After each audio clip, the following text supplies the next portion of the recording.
Soy Roberto Pombo. Bienvenidos a Mis Preguntas, un programa de Prisa Media patrocinado por CAFAM, aliado estratégico en el crecimiento de más de 40.000 empresas en Colombia. ¿Qué tan grave es el problema de microplásticos en el mundo? Hoy en día se han encontrado partículas de plástico en alimentos que consumimos, en el aire que respiramos e incluso en la sangre y en nuestros huesos. ¿Por qué es tan grave el problema de los microplásticos?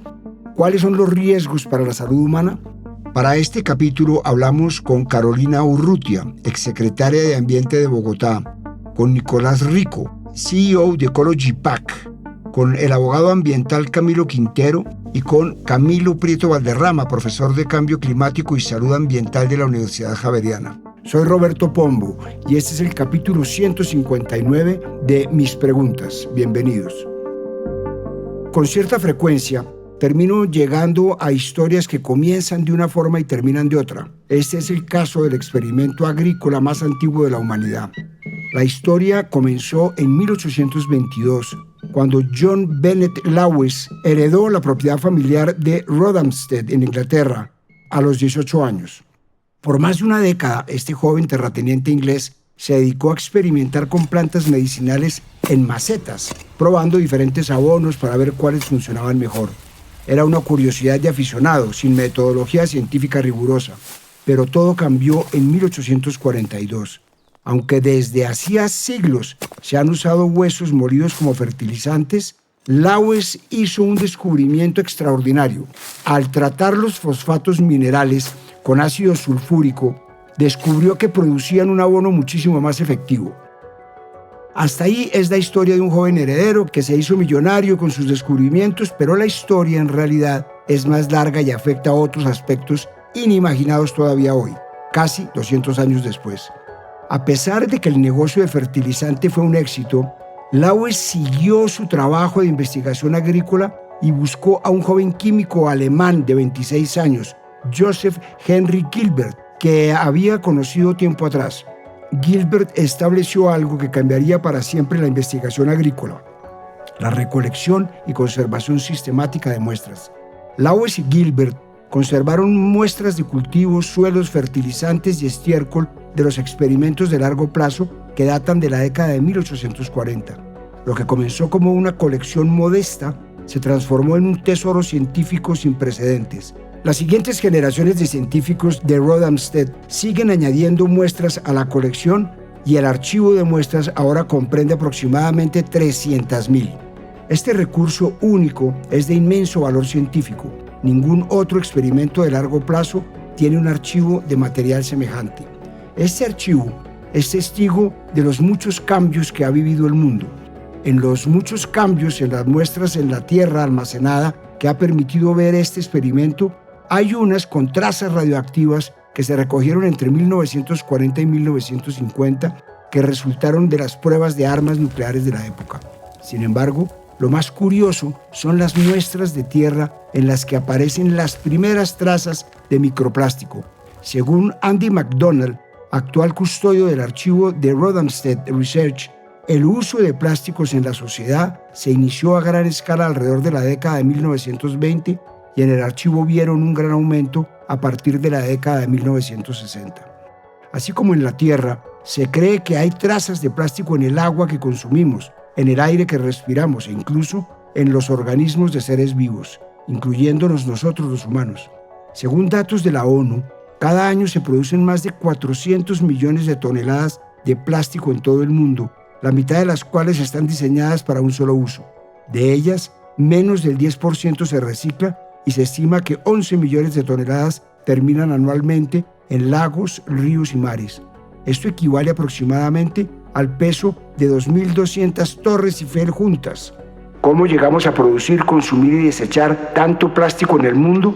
Esto me contó Carolina Urrutia, exsecretaria de Ambiente de Bogotá. Llegamos a producir, a consumir y a desechar tanto plástico porque en un principio realmente considero que no estábamos al tanto de lo difícil que iba a hacer que se descompusiera. Vimos el plástico como una alternativa barata para los paquetes, los empaques y muchas cosas que vemos como desechables y que no necesariamente tienen que serlo. Lo que estamos enfrentando es un hábito de consumo que está muy profundamente enraizado en los consumidores y que sin embargo podría tener cambios y reemplazos relativamente sencillos, particularmente en los temas de empaques y de desechables de uso común. No sucede lo mismo con algunos instrumentos plásticos, por ejemplo, para uso médico. El tema del plástico es que se construyó una gran industria alrededor de su producción, que tiene que ver, por supuesto, con el petróleo, puesto que viene de los mismos componentes, y que se ha convertido en una parte integral de nuestra vida diaria. Sin embargo, pues cuando vemos estas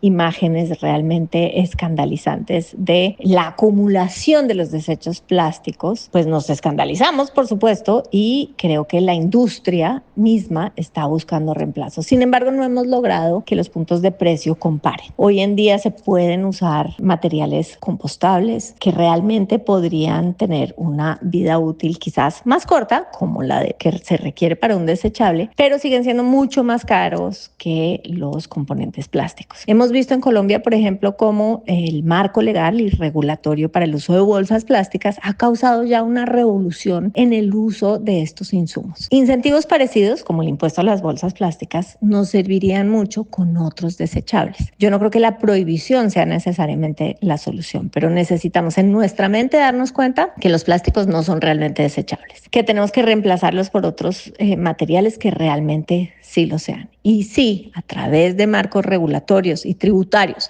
logramos que se incremente el costo de los plásticos para volver más competitivo el uso de otros insumos, vamos a tener un cambio de hábitos relativamente rápido.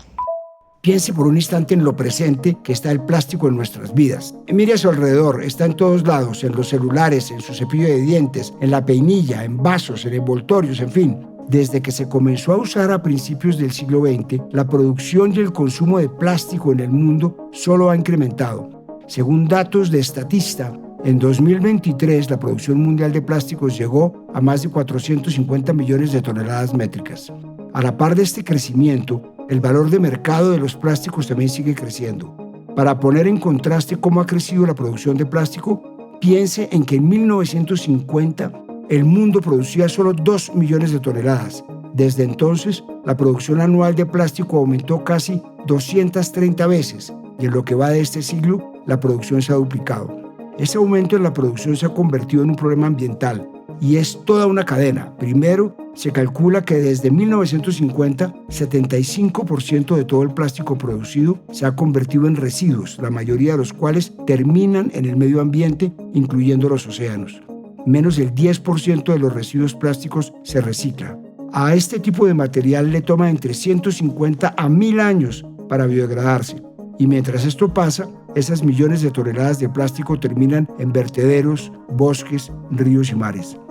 Según la publicación científica Nuestro Mundo en Datos, alrededor del 0,5% de los residuos plásticos terminan en los océanos. Cuando el plástico llega al mar, se descompone muy lento, le puede tomar más de 400 años.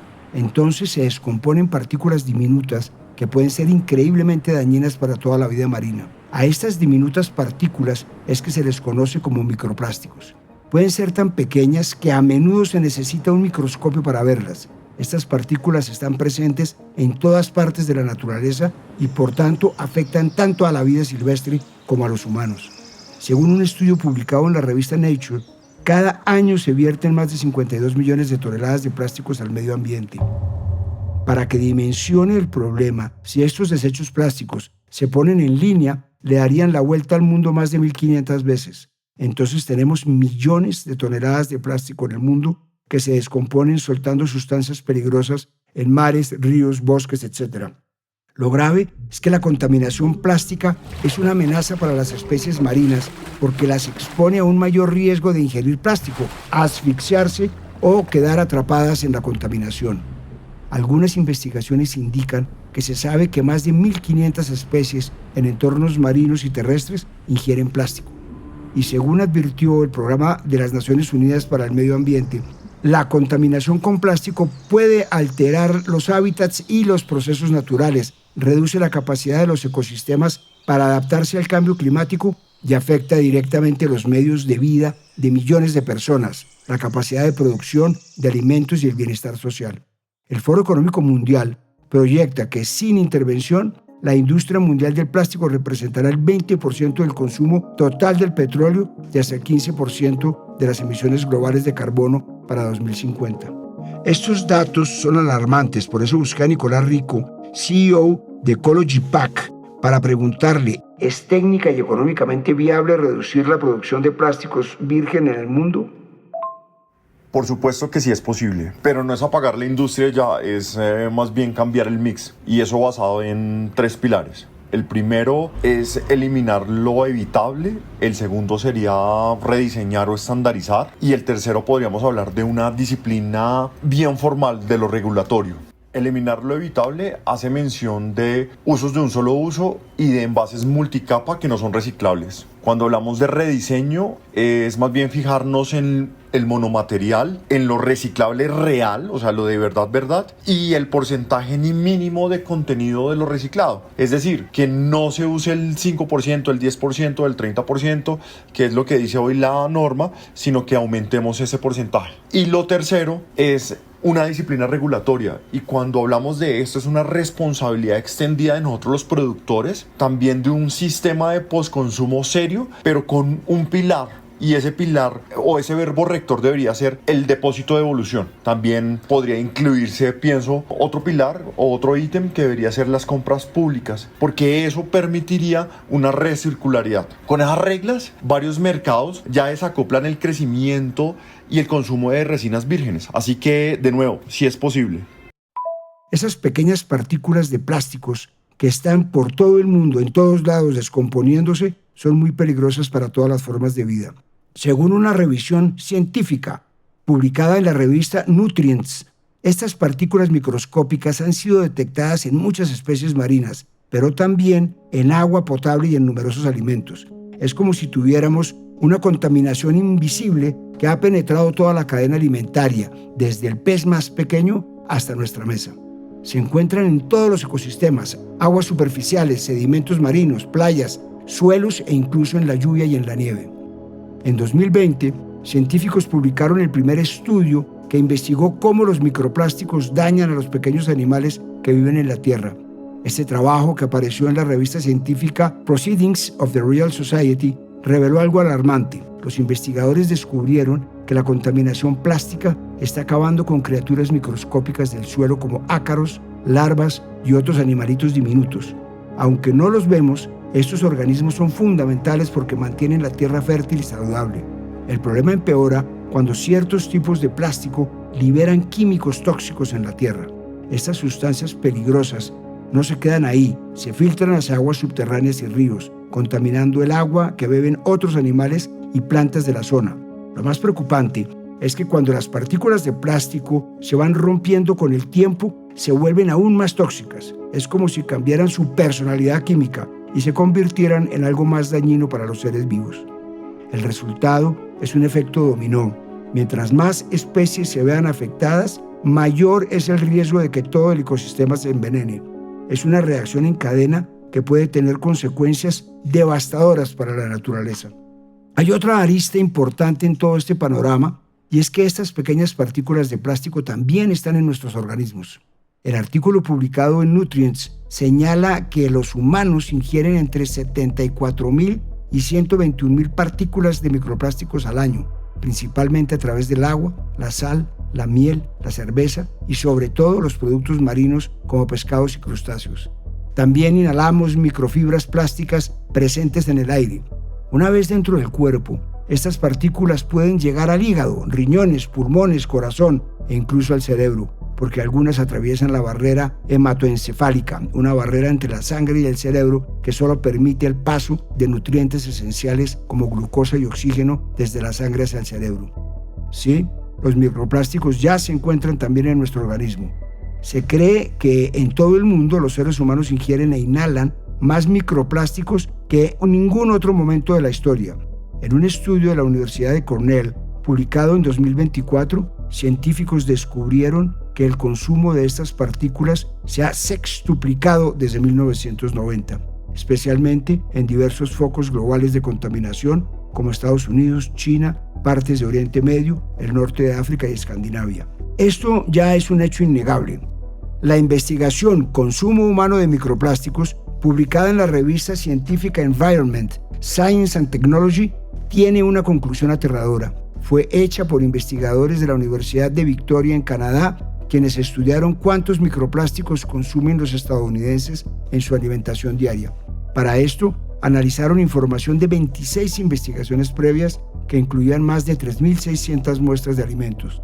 Los científicos examinaron aproximadamente el 15% de las calorías que consume una persona promedio en Estados Unidos y descubrieron algo preocupante. Cada año, las personas ingieren entre 39.000 y 52.000 partículas microscópicas de plástico. Esta cantidad varía dependiendo de la edad y el género de cada individuo. Este número sube si tenemos en cuenta también el plástico que inhalamos todos los días, 74.000 y 121.000 partículas cada año. Para no quedarme solo con las malas noticias, busqué al abogado ambiental Camilo Quintero y le pregunté: ¿existe alguna forma de revertir el daño ya causado a los ecosistemas? Es gravísimo el daño que ocasiona el microplástico en el planeta y es muy difícil de revertirlo del todo, como lo han demostrado diferentes investigaciones a nivel nacional e internacional. Pero eso no quiere decir que no podamos hacer nada. Hoy existe un gran reto y es cómo lograr limitar esa propagación para reducir sus efectos dañosos a los ecosistemas y a la salud humana. Y para eso se han usado varias estrategias. Primera, reducir los plásticos de un solo uso y mejorar la gestión de esos residuos. Incluso Colombia tiene la ley 2232 que va en ese camino. Segunda, usar tecnologías como filtros avanzados en plantas de tratamiento de agua que ayuden a limitar los plásticos de un solo uso. Tercero, es muy importante seguir protegiendo con más fuerza los ecosistemas que actúan como filtros naturales, tales como los manglares y humedales. Y también, y muy importante, se debe impulsar la investigación y la innovación para lograr crear organismos capaces de degradar esos plásticos que ya han tenido resultados exitosos en algunos países. En conclusión, se puede decir que lo que ya está ahí es muy difícil de sacar, no es imposible, pero es clave que sigamos avanzando para que tomemos conciencia, para frenar la entrada de más microplásticos y de esa forma beneficiar nuestra salud y la de los ecosistemas. Pero no todos los plásticos que ingerimos o que están en nuestro cuerpo son por la polución o por los restos de contaminación. Muchos de ellos ingresan a nuestro cuerpo casi que por voluntad propia. Piense por un momento en la cantidad de comestibles y bebidas que consumimos a diario y están envueltos en ese material. Botellas de agua, de gaseosas, golosinas e incluso las bolsitas en las que viene el té y las aromáticas. El estudio de la Universidad de Victoria, que cité minutos atrás, también reveló que las personas que consumen agua a diario a través de fuentes embotelladas pueden ingerir 90.000 partículas de microplásticos más cada año, en comparación con las 4.000 que ingieren las personas que solo consumen agua del grifo. Por otra parte, científicos de la Universidad de Columbia hicieron un descubrimiento impactante sobre el agua embotellada que todos consumimos. Su investigación, publicada en la revista científica PNAS, analizó botellas de agua de 1 litro y encontró algo sorprendente. Cada botella contiene entre 110.000 y 370.000 fragmentos microscópicos de plástico que pueden detectarse con equipos especiales. Lo más preocupante es que estos diminutos pedazos de plástico no se quedan en el estómago, pueden viajar por el torrente sanguíneo y llegar hasta nuestros órganos vitales. Esto significa que cada vez que bebemos agua embotellada, estamos ingiriendo cientos de miles de partículas plásticas invisibles al ojo humano, las cuales pueden distribuirse por todo nuestro cuerpo a través de la circulación sanguínea. Un estudio publicado por la revista NPJ Science of Food hace pocos meses encontró que cuando abrimos o rasgamos los empaques de plástico de la carne, las frutas o las verduras que compramos en el supermercado, estos alimentos pueden contaminarse con microplásticos y nanoplásticos. Lo mismo puede pasar al desenvolver quesos o fiambres, al destapar cartones de leche o jugo. Incluso los frascos y botellas de vidrio con tapas metálicas recubiertas de plástico pueden soltar pequeñas partículas de este material. De hecho, la fricción que causa por abrir y cerrar varias veces la tapa de las botellas de vidrio y plástico, pueden liberar una cantidad incalculable de estas partículas en las bebidas. Incluso algunas bolsitas de té y aromáticas se incluyeron en la lista de productos que liberan partículas de plástico. En un estudio hecho en 2024, los científicos descubrieron que preparar té con una bolsa fabricada con plástico polipropileno liberaba unos 1.200 millones de trocitos de plástico por mililitro de té. ¿Este problema va a empeorar con el tiempo o hay esperanza de mejora? Le trasladé la inquietud al profesor de Cambio Climático y Salud Ambiental de la Universidad Javeriana, Camilo Prieto Valderrama.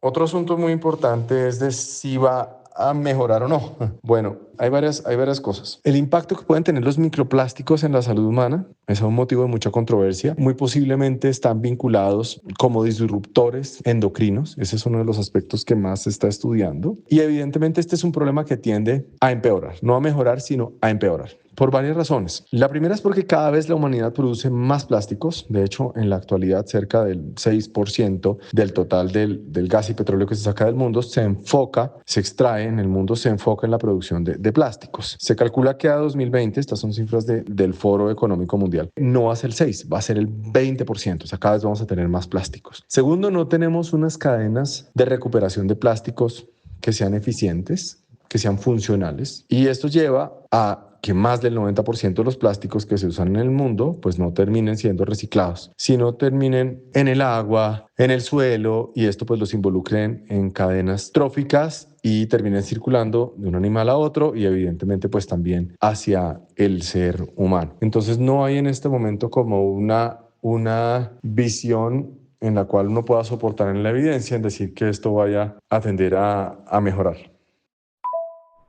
Los microplásticos están por todas partes en nuestro cuerpo. Ya los científicos los han detectado en fluidos como la saliva, sangre, esputo y leche materna, además de encontrarlos en órganos vitales como el hígado, riñones, vaso, cerebro e incluso dentro de nuestros huesos. Pero vamos por partes. A finales de 2024, un equipo de investigadores en China encontró pequeñas partículas de plástico dentro de los huesos y músculos de personas que se sometieron a operaciones para cambiar articulaciones dañadas. Los científicos están preocupados porque estos plásticos podrían interferir con nuestra capacidad para movernos y hacer ejercicio. De hecho, estos estudios ya han demostrado que algunos tipos de microplásticos pueden impedir que las células de huesos y músculos crezcan normalmente. Unos meses antes, investigadores italianos habían hecho otro hallazgo inquietante. Descubrieron microplásticos en las arterias del cuello de personas con problemas cardíacos. Estas arterias son fundamentales porque llevan sangre al cerebro. Lo más preocupante es que luego del descubrimiento, quienes tenían estos plásticos en sus arterias tuvieron 4,5 veces más probabilidades de sufrir derrames cerebrales, infartos o muerte súbita. El descubrimiento más impactante llegó en febrero de 2025. Un grupo de científicos encontró microplásticos en cerebros humanos de personas fallecidas. Lo que más les sorprendió fue que aquellas personas que habían tenido demencia tenían hasta 10 veces más plástico en el cerebro que las que no padecían esta enfermedad. Matthew Campen, el investigador que dirigió este último estudio, le contó a la BBC que estas diminutas partículas de plástico probablemente viajan por la sangre y llegan al cerebro aprovechando las grasas que este órgano necesita para funcionar. Como el cerebro consume mucha energía, podría estar atrapando sin querer estos plásticos junto con los nutrientes que necesita. Aunque hay varias hipótesis y estudios en proceso, la ciencia todavía no tiene claro cuáles pueden ser los efectos de los microplásticos en el organismo humano. Según le dijo al diario El País Emma Kalinskaceros, epidemióloga ambiental del Instituto de Salud Global de Barcelona, abro comillas, se ha visto en modelos animales y cultivos celulares toxicidad asociada a microplásticos, pero en salud humana no tenemos evidencia clara.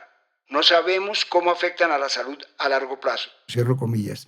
Los científicos han encontrado una conexión preocupante entre los microplásticos y las enfermedades del corazón. El año pasado, la revista médica New England Journal of Medicine publicó un estudio sobre 300 personas a quienes les extrajeron placas de grasa de las arterias del cuello durante cirugías. En la mitad de estas placas se encontraron microplásticos. Lo más alarmante es que las personas que tenían estos plásticos en sus placas tuvieron mayor riesgo de sufrir infartos y derrames cerebrales. Esto sugiere que los microplásticos no solo están en nuestro cuerpo, sino que podrían estar causando problemas graves de salud cardiovascular. Y en 2022, investigadores del Consejo Superior de Investigaciones Científicas de España descubrieron que consumir microplásticos daña las bacterias buenas que viven en nuestro intestino. Nuestro sistema digestivo alberga un ecosistema de microorganismos conocido como microbioma intestinal, que es crucial para nuestra salud. El estudio reveló que cuando ingerimos microplásticos se reduce la variedad de bacterias beneficiosas en el intestino, mientras que aumentan las bacterias dañinas. En pocas palabras, los microplásticos están alterando el equilibrio natural de nuestro sistema digestivo, eliminando las bacterias que nos ayudan y promoviendo las que nos perjudican.